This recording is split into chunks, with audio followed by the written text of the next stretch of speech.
The first time the HOA charged me $750 for driving on my own road, I honestly thought somebody had made a clerical mistake. The second time, when their president stood at my gate and told me my family had been using that road illegally for 34 years, I knew it was not a mistake. It was a declaration of war. And the woman making it had no idea she was talking to a man who had spent most of his life building roads, reading surveys, and watching arrogant people learn expensive lessons.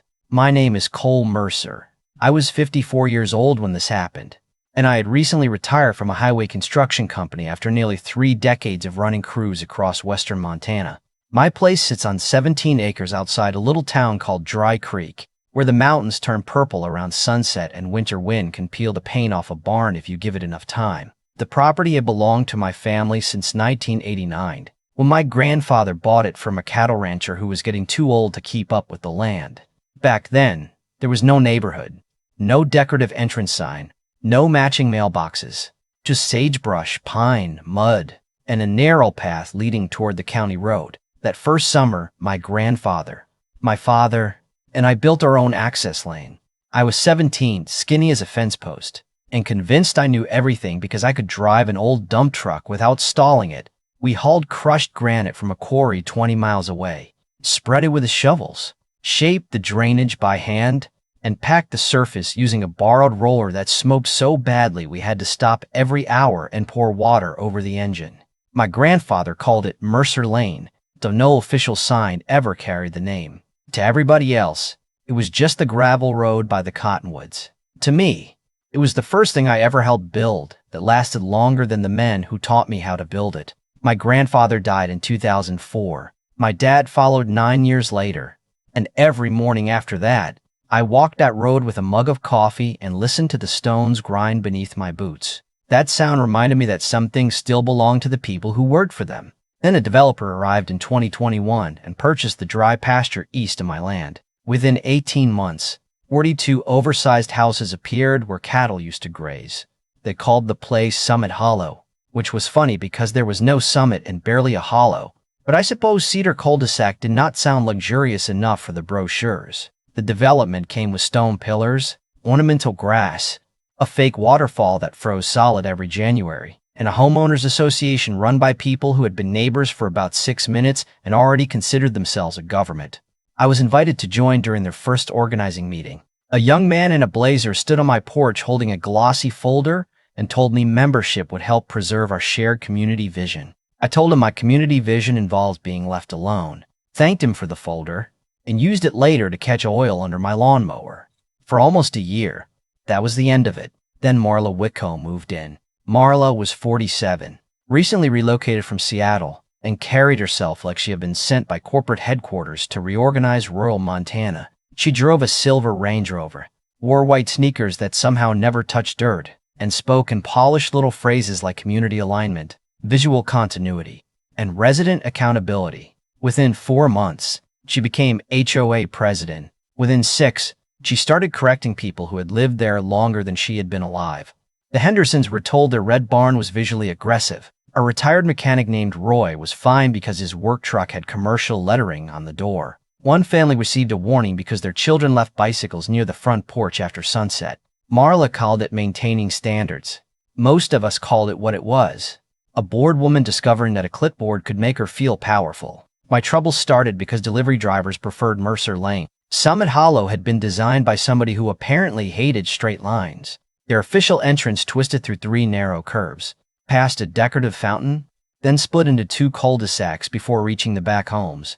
My gravel road ran straight from County Route 18 to my house and passed along the western edge of the development. It was private, clearly marked, and used only by me, my guests, and anyone delivering to my property. But because it looked easier on navigation apps, drivers occasionally turned onto it before realizing they had the wrong address. I usually pointed them toward the right entrance and thought nothing of it. Marla thought of nothing else. One cold April morning, I found her standing beside my mailbox with a leather folder tucked beneath one arm. Her perfume reached me before her voice did, something floral and expensive that did not belong anywhere near diesel fuel and thawing mud. "Cole," she said, "we need to resolve the road issue." I took a sip of coffee. What road issue would that be? She glanced past me at Mercer Lane as if it were an abandoned shopping cart. This unregulated access point is creating traffic confusion, dust exposure, and a negative visual transition into our residential environment. I waited a second, mostly to see whether she could hear herself. Marla, that road is on my land. It has been on my land since Ronald Reagan was president. She smiled in that patient way people do when they think patience is the same thing as superiority. Historical use does not exempt current owners from evolving community expectations. I almost laughed. Her and owners? My name was on the deed before the first shovel touched Summit Hollow. Your HOA has no authority here. She opened the folder and handed me a printed notice with the Summit Hollow logo across the top. The board has determined that your road requires resurfacing, decorative lighting, approved landscaping, and controlled access. You have 30 days to submit a compliance plan. I read the page twice because the first time my brain refused to believe what my eyes were seeing. At the bottom was a $750 penalty for unauthorized roadway use, plus $100 for every week I failed to comply. I looked up at her. You are fining me for driving to my house. We are fining you for operating a non-compliant access route that impacts our residents. You mean the road my family built, on land my family owns, before your neighborhood existed. She tightened her grip on the folder. Cole, nobody is trying to take anything from you. We're asking you to cooperate. That sentence did something to me, not because it was loud or threatening, but because it was delivered with complete confidence, as if ownership were simply a detail she could redefine if she repeated herself often enough. I folded the notice and slipped it into my jacket. Marla, I said, keeping my voice calm, you should go home and tell your board to withdraw this before somebody spends money they cannot get back. Her smile disappeared. Is that a threat? No, ma'am.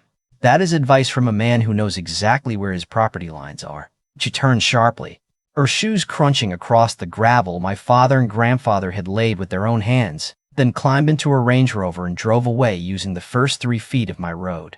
I stood there watching her taillights disappear, feeling anger rise slowly through my chest, not the kind that makes you shout, but the colder kind that makes you start saving documents. 3 days later, the HOA installed a camera across from my entrance. By the end of the week, strangers were photographing every vehicle that came to my house, and that was when I realized Marla was not waiting for me to cooperate. She was building a case to take control. The first camera appeared on a Monday, mounted to a decorative cedar post just across the boundary line, aimed straight at my gate. By Wednesday, there were 2 more, and by Friday, a rotating cast of Summit Hollow volunteers had started parking near the entrance with phones raised whenever a truck came through. They called themselves the Community Safety Task Force, which sounded impressive until you realized it was mostly 4 bored neighbors, 2 folding chairs, and enough free time to monitor a gravel lane like it was the border crossing into Canada. My regular UPS driver, a patient young guy named Eli, pulled up one afternoon and lowered his window with a nervous look. Cole, he said, one of those ladies asked to see my delivery manifest. I leaned against the truck door. What did you tell her? I told her I deliver packages, not state secrets. Then she photographed me. I handed him a cold bottle of water and told him not to worry. But after he drove away, the humor drained out of me. Marla was not only harassing me now, she was dragging working people into it, drivers who were just trying to finish a route before dark. A week later, the HOA mailed me a 43-page traffic assessment prepared by a consultant whose office was located above a tanning salon. According to the report, Mercer Lane caused unacceptable dust migration, irregular acoustic events, and visual disruption from non-uniform stone displacement. In plain English, trucks made noise, gravel moved when tires rolled over it, and the road looked like a road. The last page demanded that I pay $28,000 toward road remediation and permanently surrender access control to the HOA. I read the letter twice, set it on my kitchen table, and called my old friend Owen Pike, a property attorney who had represented several ranchers during pipeline disputes. Owen drove out the next morning in a mud-splattered Subaru, stepped onto my porch, read the notice, and laughed so hard he had to remove his glasses. Cole, he said, this would be funny if they were not serious. Can they do any of it? Not based on what I see. But confidence like this usually comes from one of 2 places: legal authority or ignorance. We need to find out which one Marla has. We spent the next week at the county records office, pulling deeds, subdivision approvals, surveys, drainage plans, and every document connected to Summit Hollow. The county clerk, an older woman named Norma Bell, remembered my father and brought out a box of records with his handwriting across several envelopes. Seeing his name stopped me cold. My dad had been dead 11 years. But there it was in blue ink, firm and slanted, the same way he used to label tool drawers in the barn. Inside were copies of letters he had sent when the developer first began buying land near our property. He had warned the county that the proposed subdivision entrance crossed an old livestock access strip belonging to the Mercer parcel. The developer promised to purchase an easement, but the sale never happened. Instead, he filed a revised map suggesting the easement already existed. Norma placed the original deed beside the developer's map and tapped the difference with one finger. "Your family never transferred this section," she said. "According to the recorded boundary, you own the first 68 feet of what Summit Hollow residents believe is their western service entrance." I stared at the map, feeling anger settle into something sharper. Marla had been threatening to take my road while her neighborhood was quietly using part of my land every day. Owen looked almost cheerful. This just became a very different conversation. We ordered a professional boundary survey, and the results were even better than expected. Marla's own driveway curved nearly 4 feet across my property near the road junction. For months, she had been fining me for driving on my land while backing her Range Rover over mine every morning. I could not decide whether the situation was poetic or just proof that arrogance ruins a person's sense of direction. Before we acted, I installed a construction-grade security system around the property, the kind my crews use to protect equipment from copper thieves. The cameras captured license plates, faces, audio, timestamps, and enough detail to make denial difficult.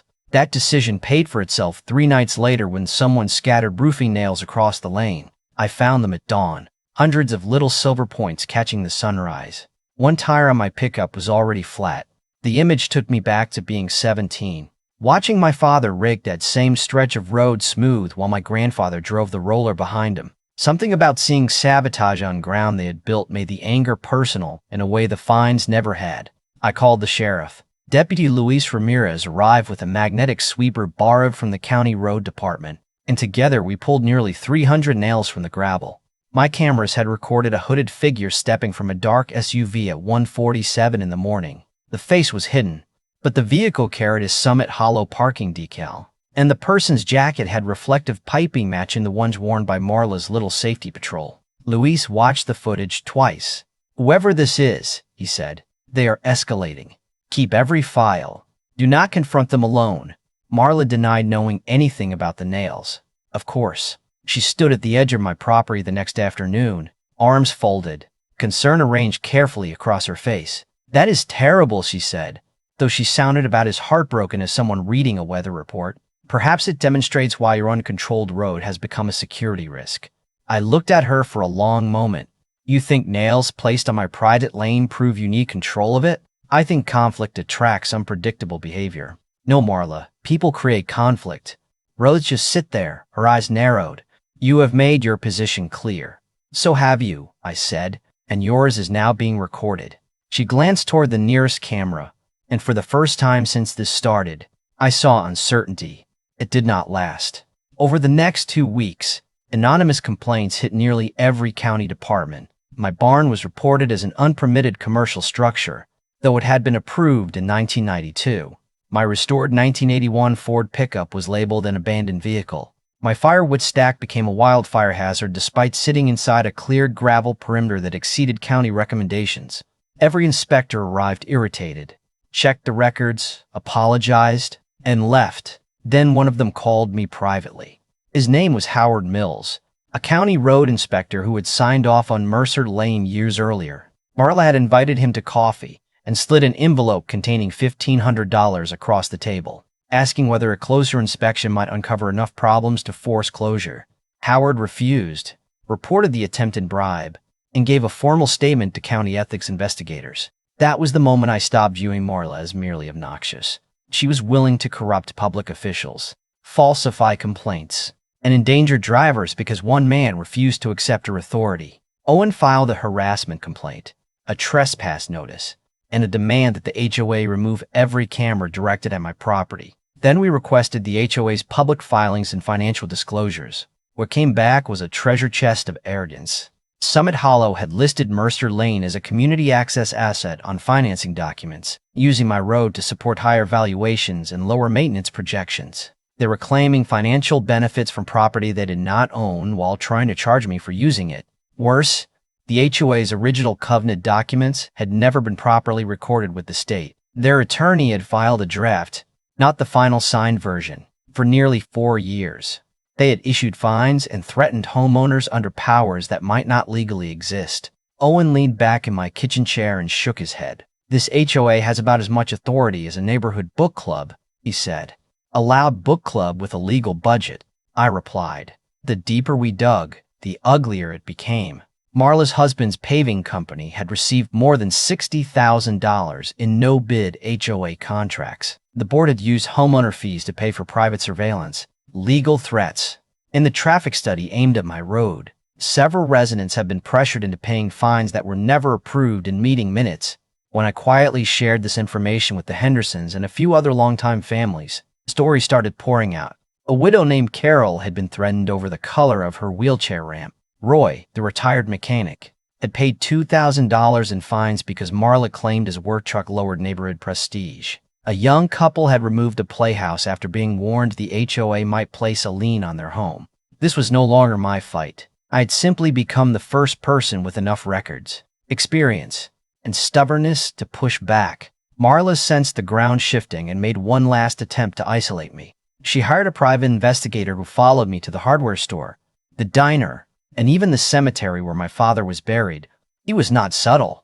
The man drove a faded blue sedan with one missing hubcap and photographed me through a telephoto lens while pretending to read the same newspaper upside down for 20 minutes. My cameras later caught him partly on my property, taking pictures of my barn. I filed another report, then Mrs.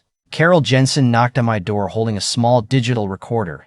Marla had visited her that morning and offered to forgive all outstanding fines if Carol testified that Mercer Lane frightened her grandchildren. When Carol refused, Marla warned that her wheelchair ramp might face renewed compliance review. The recorder captured every word. I listened in silence, jaw clenched so tightly it hurt. Carol reached across the table and touched my wrist. "Cole," she said, "do not just stop her for your sake. Stop her for the people who are too tired to fight." That night, I walked Mercer Lane alone. The mountains were black against the last strip of orange sky, and the gravel sounded exactly as it had when I was a boy. I thought about my father writing letters nobody powerful had bothered to answer, about my grandfather building a road because he believed a man should always have a way onto his own land, and about Marla standing at my gate with her polished smile, convinced history belonged to whoever printed the newest letterhead. By the time I reached the barn, I knew a lawsuit would not be enough. I wanted the harassment stopped, the money returned, and the fraudulent authority exposed, but I also wanted a permanent solution, something nobody could reinterpret after I was gone. So I called my former crew boss, Nate Holloway, a man who owned more heavy equipment than furniture. He answered on the second ring. "Tell me you finally need that grader," he said. I looked across the moonlit field at the unused strip of land along my northern boundary, where a second route could connect directly to County Route 18 without touching Summit Hollow at all. "Bring the grader, the excavator, and the big roller," I said. "We are going to build a road they cannot find, photograph, block, claim, or steal." Nate was quiet for half a second, then laughed. "How legal are we making this?" I looked down at the old gravel under my boots.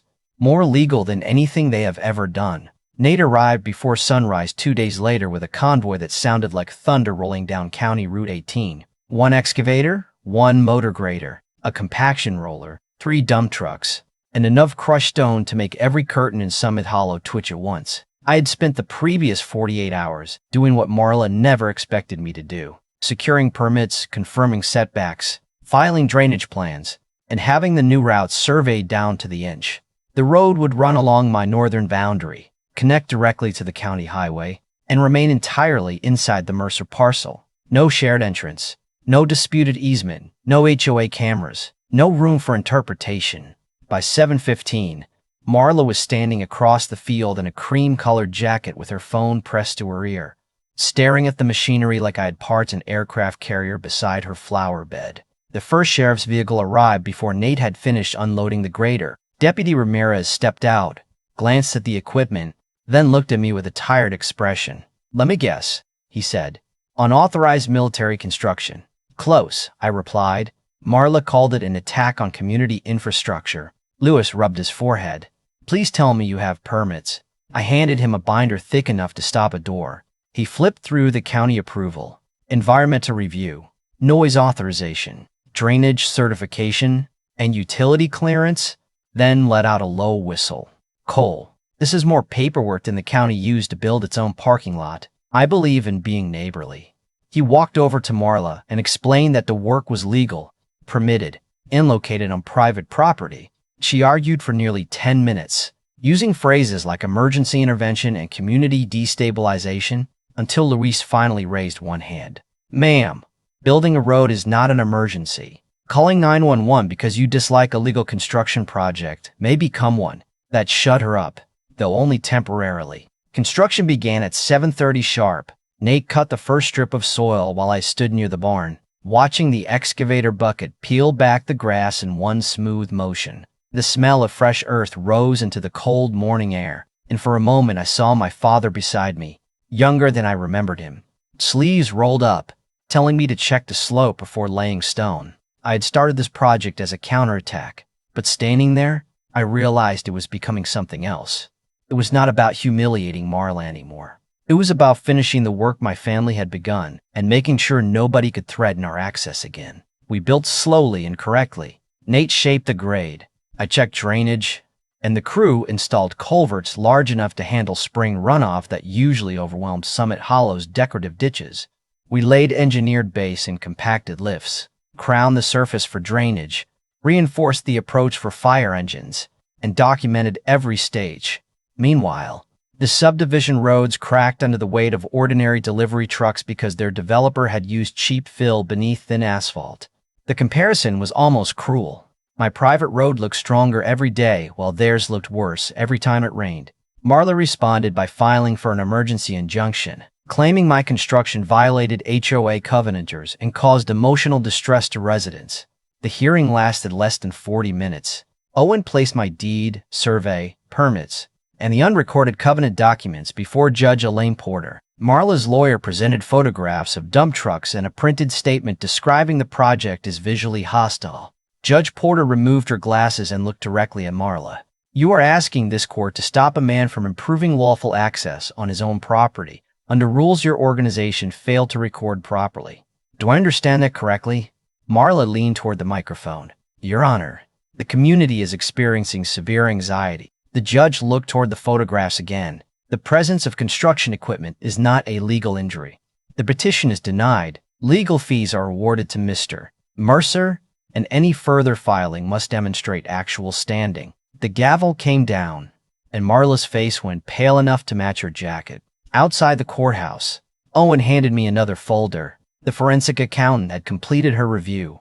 Marla had used HOA funds to pay for the traffic report, the private investigator, legal threats, and contracts awarded to her husband's company. More than $84,000 had moved without proper approval.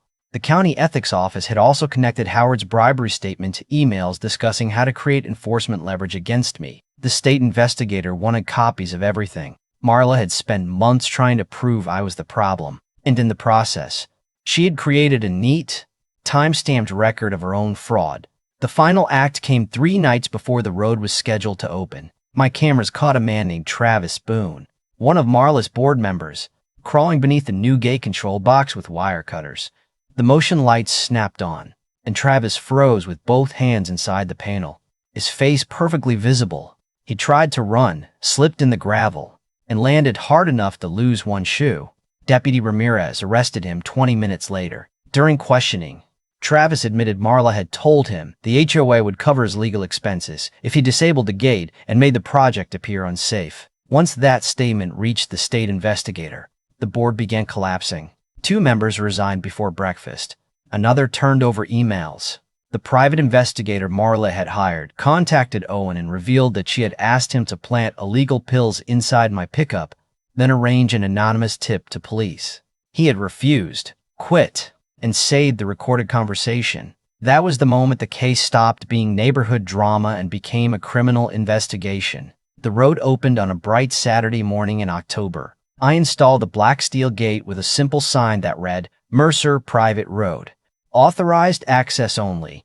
Nothing flashy, nothing insulting. Just clear ownership stated in plain language. County officials attended because the road provided a safer emergency route during repairs to Summit Hollow's failing entrance. Local reporter Hannah Brooks stood near the gate with a camera crew while families gathered along the shoulder. I gave a short speech because I had never been much for long ones. I told them the road was built for safety, access, and the future, not revenge. Then I looked towards Summit Hollow and added, though I will admit good drainage can be deeply satisfying. Even the sheriff laughed. 2 weeks later, the HOA held an emergency meeting in the community clubhouse. Marla walked in expecting to defend her presidency and found state investigators, angry homeowners, and copies of the financial records waiting on every chair. Owen explained that the HOA's authority had been improperly established, its fines were legally questionable, and its leadership had misused homeowner money. Howard described the attempted bribe. Carol played the recording of Marla threatening her wheelchair ramp. The private investigator's statement was read aloud. For the first time since I had met her, Marla had nothing to say. She sat beneath the fluorescent lights, staring at the table while people she had bullied for years finally spoke without fear. The board removed her unanimously. Charges followed for fraud, attempted bribery, harassment, and solicitation of evidence tampering. She eventually accepted a plea deal that included restitution, probation, and a permanent prohibition from serving on any community association board in the state. The civil settlement paid my legal expenses, repaired the damage to Mercer Lane, and funded a small scholarship for local students entering construction trades. Summit Hollow dissolved its old HOA and replaced it with a voluntary neighborhood council that could organize snow removal and community events, but could not find anyone into submission. As for the new road, the county leased emergency access during reconstruction of the subdivision entrance,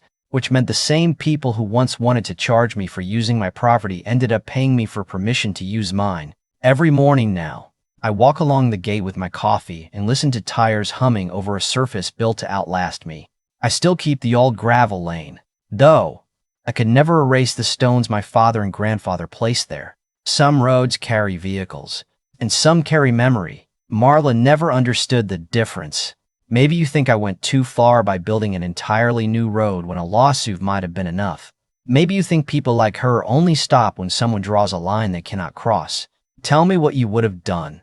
Would you have settled quietly, locked the gate, or exposed everything? Drop your answer in the comments. Share this story with someone fighting their own neighborhood bully.